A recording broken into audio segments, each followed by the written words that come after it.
সিঙ্গাপুরে অবতরণ করেছে হাদিকে বহনকারী এয়ার অ্যাম্বুলেন্স, নেওয়া হবে জেনারেল হাসপাতালে।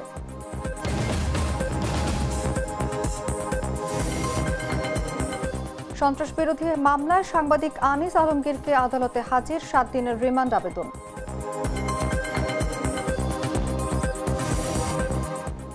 হামলাকারীরা পালিয়েছে কিনা ফিলিপকে ধরা গেলে নিশ্চিত হওয়া যাবে বলে জানিয়েছেন বিজিবির সেক্টর কমান্ডার।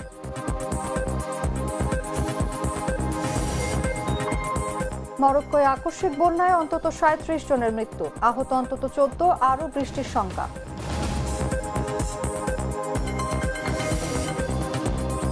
এবং টস জিতে ফিল্ডিং, নেপালের যুবাদের 130 রানেই গুটিয়ে দিল বাংলাদেশ।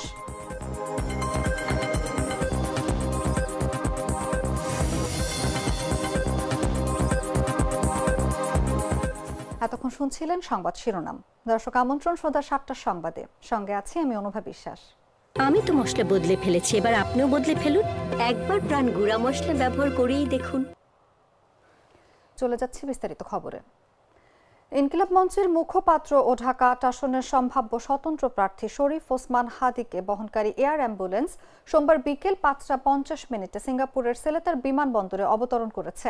ঢাকা থেকে দুপুর 1টা 55 উড্ডয়ন করা এই এয়ার অ্যাম্বুলেন্সে তার সঙ্গে ছিলেন ভাই ওমর বিন হাদি ও রাজনৈতিক সহযোদ্ধা আমিনুল হাসান ফয়সাল।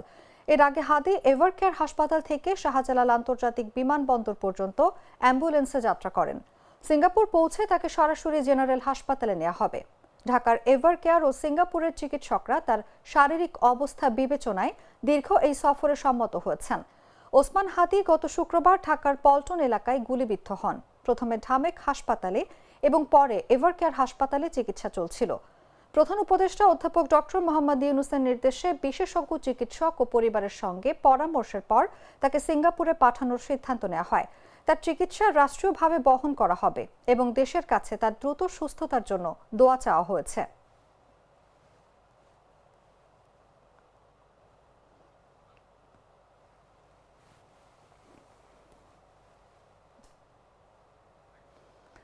উত্তরা পশ্চিম থানার সন্ত্রাস বিরোধী আইনের মামলায় গ্রেফতার সাংবাদিক আনিস আলমগীরের 7 দিনের রিমান্ড চেয়ে আবেদন করেছে পুলিশ।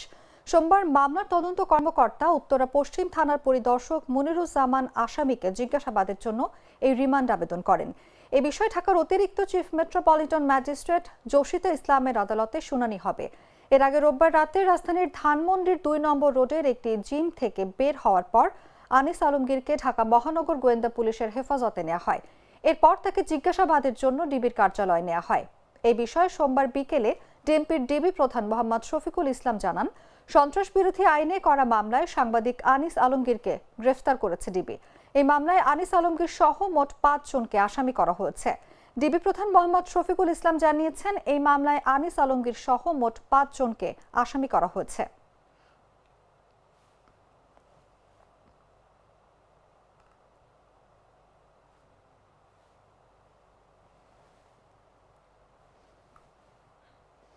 ইনকিলাব মঞ্চের মুখপাত্র ও ঢাকা 8 আসনের সম্ভাব্য স্বতন্ত্র এমপি প্রার্থী শরীফ ওসমান বিন হাদির উপর গুলি বর্ষণকারীরা ময়মনসিংহ সীমান্ত দিয়ে ভারতে পালিয়েছে কিনা তা নিশ্চিত নয়। বিজিবির সেক্টর কমান্ডার কর্নেল সরকার মোহাম্মদ মোস্তাফিজুর রহমান সোমবার ময়মনসিংহের 39 বিজিবি সদর দপ্তরে এক সংবাদ সম্মেলনে এই তথ্য জানান। করে থাকে বা যে গুঞ্জনটা শোনা যাচ্ছে এর সাথে ফিলিপ চ্যানেল জড়িত থাকার সম্ভাবনা সবচেয়ে বেশি। আমরা ফিলিপ চ্যানেলকে পাইনি। আমরা যখন রাতের বেলা তার শ্বশুরবাড়িতে যখন হানা দিই, কারণ সে ওইখানে অবস্থান করছিল, আর ফিলিপ চ্যানেলের বাড়ি হচ্ছে হালুয়াঘাটে, তার শ্বশুরবাড়িতে গিয়ে তাকে পাইনি। আমরা যখন পুলিশের নেতৃত্বে যখন তার বাড়িতে যখন রেড দিচ্ছি, তখন তার স্ত্রী যে রুমে ছিল, মানে তার ফিলিপের শ্বশুর এবং শাশুড়ি বলছে যে ফিলিপ এই রুমের ভিতরেই আছে, তারা জানতো যে এই রুমের ভিতরেই আছে। তা আমরা অনেকক্ষণ দরজা নক করেছি, ওইখান থেকে দরজা কেউ খোলেনি। স্ত্রী তার ঘরের ভিতর অপেক্ষা করছিল প্রায় 5-7 মিনিট। পুলিশ, আমরা সবাই মিলে আমরা ট্রাই করছি দরজা খোলার জন্য, রুম চেক করার জন্য। অনেকক্ষণ পরে, প্রায় 5 মিনিটের বেশি সময় পরে এই দরজা খোলা হয়েছে। খুলে সাথে সাথেই আমরা রুম চেক করেছি। চেক করে রুমের ভিতরে আমরা ফিলিপকে আমরা পাইনি। কিন্তু এই যে আমরা যে 5 মিনিট ধরে যে দরজা ধাক্কাচ্ছি, দরজা ভেঙে ফেলার উপক্রম করছি, দরজা খোলার জন্য আমরা বারবার অনুরোধ করছি এবং ফিলিপের শ্বশুর শাশুড়িও চেষ্টা করছে। শহীদদের স্মরণে 4 স্তরের নিরাপত্তায় প্রস্তুত সাভারের জাতীয় স্মৃতিসৌধ। মহান মুক্তিযুদ্ধে আত্মোৎসর্গকারী বীর শহীদদের প্রতি শ্রদ্ধা জানাতে সব ধরনের প্রস্তুতি সম্পন্ন করেছে প্রশাসন। নিরাপত্তা, আলোকসজ্জা আর ফুলের শ্রদ্ধায় ঘিরে রাখা হয়েছে পুরো সৌধ এলাকা। বিস্তারিত জাগো ডেস্ক রিপোর্টে।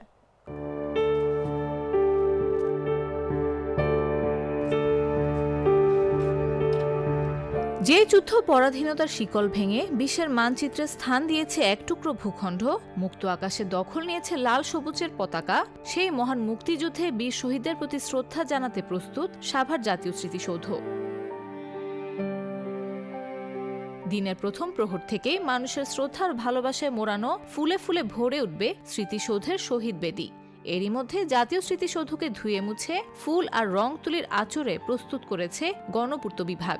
লাল সবুজে সেজেছে সৌধ এলাকা।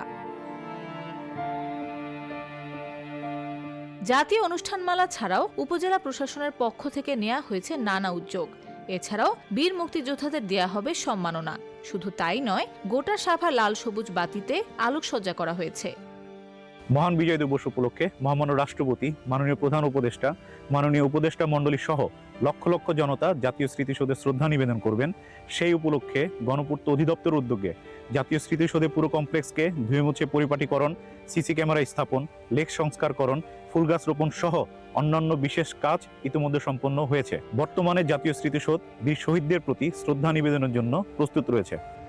অন্যান্য বারের মতো এবারও সৌধ এলাকা সহ সড়ক মহাসড়কে নেওয়া হয়েছে 4 স্তরের বাড়তি নিরাপত্তা ব্যবস্থা। সিসিটিভির পাশাপাশি মোতায়েন থাকছে সাদা পোশাকের আইন শৃঙ্খলা রক্ষাকারী বাহিনীর সদস্যরা। আজকে থেকেই আমাদের এখানে সাদা পোশাক এবং ইউনিফর্মে ফোর্স মোতায়েন করা হয়েছে এবং আমরা 4 স্তরে ফোর্স মোতায়েন থাকবে 16 ডিসেম্বরের একদম শেষ না হওয়া পর্যন্ত। জনগণের শান্তি শৃঙ্খলা রক্ষার জন্যে আমাদের ফোর্স, জনগণ যতক্ষণ থাকবেন তাদের শান্তি শৃঙ্খলা রক্ষার জন্য ফোর্স ততক্ষণই মোতায়েন থাকবে। দিনের প্রথম প্রহরে রাষ্ট্রপতি ও প্রধান উপদেষ্টার শ্রদ্ধা নিবেদনের পরই সর্বসাধারণের জন্য খুলে দেয়া হবে এ স্মৃতি রোমন্থন সৌধের প্রধান ফটক। নিউজ ডেস্ক, জাগো নিউজ।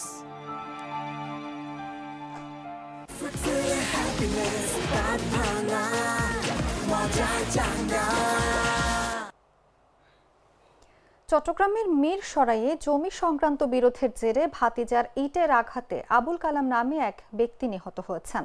সোমবার সকালে উপজেলার জোরারগঞ্জ ইউনিয়নের উত্তর সোনাপাড়া এলাকায় এই ঘটনা ঘটে। নিহত আবুল কালাম জোরারগঞ্জ ইউনিয়নের উত্তর সোনাপাহাড় গ্রামের ফজলুর রহমান ব্যাপারী বাড়ির ফজলুর রহমানের ছেলে। অভিযুক্ত ভাতিজা একই এলাকার মৃত তাহির আহমেদের ছেলে মোহাম্মদ হেলাল। খোঁজ নিয়ে জানা গেছে, সোমবার সকালে জমি নিয়ে বিরোধের জেরে চাচা আবুল কালামের সঙ্গে তর্কে জড়ায় ভাতিজা হেলাল। বাকবিতণ্ডা এক পর্যায়ে হেলাল ইট দিয়ে আঘাত করলে গুরুতর আহত হয় আবুল কালাম। পরে তাকে উদ্ধার করে উপজেলা স্বাস্থ্য কমপ্লেক্সে নিয়ে যাওয়া হয়। তবে সেখানে তার অবস্থা গুরুতর হলে চট্টগ্রাম মেডিকেল কলেজ হাসপাতালে নিয়ে যাওয়া হলে চিকিৎসক তাকে মৃত ঘোষণা করেন। এই ঘটনার পর থেকে হেলাল পলাতক রয়েছে। নিহতের বড় ভাই আবুল খায়ের বলেন, জমি সংক্রান্ত বিরোধ আগে তেমন ছিল না, কি থেকে কি হয়ে গেল কিছুই বুঝতে পারলাম না। জোরারগঞ্জ থানার ওসি কাজী নাজমুল হক বলেন, জায়গা জমি সংক্রান্ত ঝামেলায় চাচার হাতে ভাতিজার নিহত হওয়ার খবর শুনেছে। খবর পেয়ে ঘটনাস্থলে পুলিশের টিম পরিদর্শন করেছে। অভিযুক্ত ভাতিজা হেলালকে ধরতে অভিযান চলছে। ওইখানে যায় পাথর দিয়ে মাথা মারছে, পরে মারি দাঁত ফেলে দিয়ে রক্তাক্ত করে তারপরে ডাস্টবিনের মধ্যে ফেলে দিয়ে চলে গেছে। পরে দোকানের এখানে লোকেরা ওদের তুলি ডাক্তার কাছে নিয়ে গেছে মুস্তাননগর, ওখানে রাখে নাই। এখন চিটাগাং নিয়ে গেছে, ভর্তি করেছে, মারা গেছে। একটা লোককে বাড়ি থেকে নিয়ে রোডের উপর নিয়ে পাথর দিয়ে, আমার একজন সকর্মীয় লোক, উনি আমার রাজনীতি আমার সিনিয়র, যদিও সে আমার ওয়ার্ডের এই সিনিয়র সদস্য, ভালো একটা জনপ্রিয়তা আছে, সামনে ভোট, এই জন্য পরিকল্পিতভাবে আমার এই কর্মীকে হত্যা করা হয়েছে। গণসংযোগ থেকে আমরা যখনই খবর পাইছি, আমরা সাথে সাথে এরা সহ সবাই আমরা এখানে ছুটে আসছি। গণসংযোগটা স্থগিত করে ওইখান থেকে আমরা ছুটে আসছি। যখন আমরা আসছি তখন এখানে আমরা লাশও দেখি নাই, কারোরও দেখি নাই। আমরা দেখছি প্রশাসনের লোকজন দেখছি, ওনারা প্রশাসনের অনেক লোকজন ছিল, ওসি সাহেব ছিল, বিভিন্ন কর্মকর্তারা ছিল, সেকেন্ড অফিসার ছিল, আরও এসআইরা ছিল। ওনারা এসে জিজ্ঞাসাবাদ করে ওনারা ওনাদের টাঙ্গাইলের কালীহাতিতে নিম্নমানের জিরা মিশিয়ে বিক্রির অভিযোগে এক ব্যবসায়ীকে 2 লাখ টাকা জরিমানা করেছে ভোক্তা অধিদপ্তর। সোমবার দুপুরে উপজেলার এলেঙ্গা কলেজ রোডে জেলা ভোক্তা অধিদপ্তরের সহকারী পরিচালক আসাদুজ্জামান রোমেলের নেতৃত্বে এই জরিমানা করা হয়। অর্থদণ্ডপ্রাপ্ত মালেক এন্টারপ্রাইজের মালিক বারিক মিয়া। জানা গেছে, মালেক এন্টারপ্রাইজ আমদানিকৃত ভারতীয় মিশরীয় জিরা ও দেশের বিভিন্ন জেলার জিরার মাঝে নিম্নমানের জিরা মিশিয়ে নতুন ডায়মন্ড জিরা নামে মোড়কে প্যাকেট বানিয়ে বাজারজাত করছিল। খবর পেয়ে ভোক্তা অধিদপ্তর অভিযান চালায়। জেলা ভোক্তা অধিদপ্তরের সহকারী পরিচালক আসাদুজ্জামান রোমেল বলেন, ভোক্তাদের স্বার্থ রক্ষায় ভেজাল ও অবৈধ পণ্য বিক্রির বিরুদ্ধে অভিযান চলবে। এ ধরনের অপরাধে জড়িতদের বিরুদ্ধে কঠোর ব্যবস্থা নেওয়া হবে। জাতীয় ভোক্তা অধিকার সংরক্ষণ অধিদপ্তর টাঙ্গাইল জেলা কার্যালয় থেকে আমরা একটা গোপন সংবাদের ভিত্তিতে এলেঙ্গাতে একটি বাড়ির নিচে, সেখানে গোডাউন, তারা বিভিন্ন জায়গা থেকে বিভিন্ন দেশের জিরা সংগ্রহ করে এবং এর সাথে অপদ্রব্য হিসাবে যে বাংলায় যেটা বলে জৈন, এটাও তারা বাইরের দেশ থেকে আমদানিকৃত। সেই জিরার সাথে বিভিন্ন ধরনের অপদ্রব্য হিসাবে তারা নতুন যে মোড়ক, এই মোড়কগুলো তারা ঢাকা থেকে ক্রয় করে, বিশেষ করে ডায়মন্ড যে ব্র্যান্ডের যে মোড়কটা, এটা ইন্ডিয়ান একটা প্যাকেট, সেই প্যাকেটে ভরে, মানে বিভিন্ন প্যাকেট থেকে জিরা বের করে সেটাকে মিক্স করে এই ডায়মন্ড প্যাকেটে করে বাজারজাত করছে। এই সকল অপরাধে আমরা এলেঙ্গাতে একটি প্রতিষ্ঠানকে ভোক্তা অধিকার আইন অনুযায়ী 2 লাখ টাকা জরিমানা করেছি এবং ভবিষ্যতে যাতে এগুলো না করে আমরা সে বিষয়ে তাদেরকে সতর্ক করেছি এবং মোচলেখা দিয়েছে, এটা তারা করবে না। আর Treat chocolate. Treat moment. Sweet moment. জানাবো আন্তর্জাতিক সংবাদ।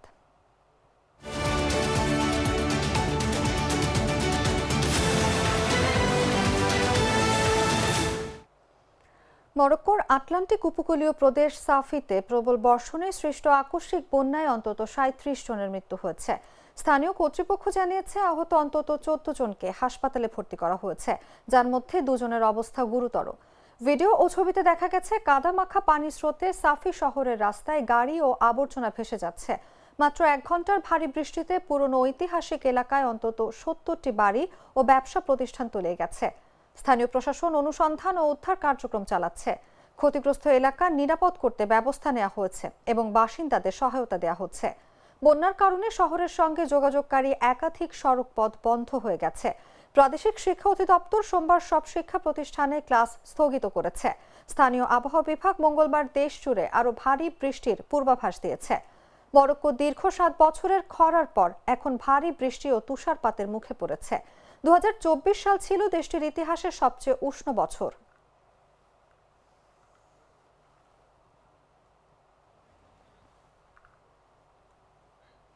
সংবাদ শেষ করব খেলার খবর জানিয়ে।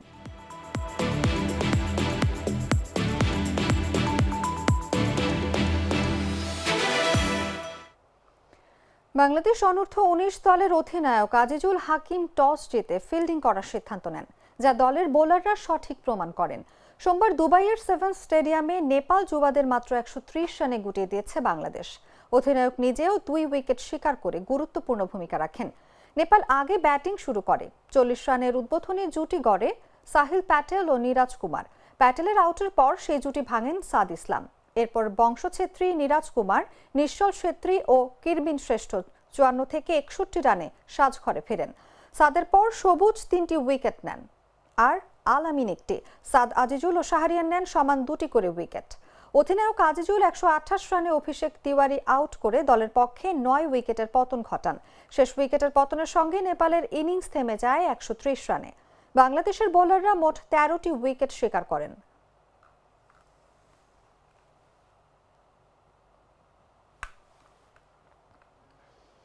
সংবাদ শেষ করার আগে শিরোনামগুলো জানিয়ে দিচ্ছি আরো একবার।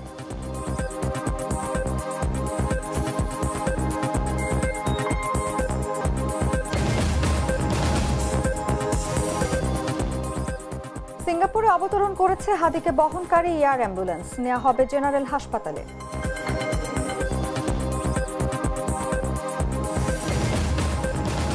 সন্ত্রাস বিরোধী মামলায় সাংবাদিক আনিস আলমগীরকে আদালতে হাজির, 7 দিনের রিমান্ড আবেদন।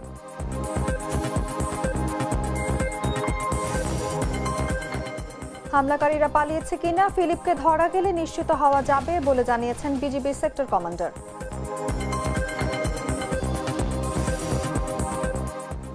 মরক্কোয় আকস্মিক বন্যায় অন্তত ৩৭ জনের মৃত্যু, আহত অন্তত ১৪, আরও বৃষ্টির শঙ্কা। এবং টস জিতে ফিল্ডিং, নেপালের যুবাদের ১৩০ রানেই গুটিয়ে দিল বাংলাদেশ।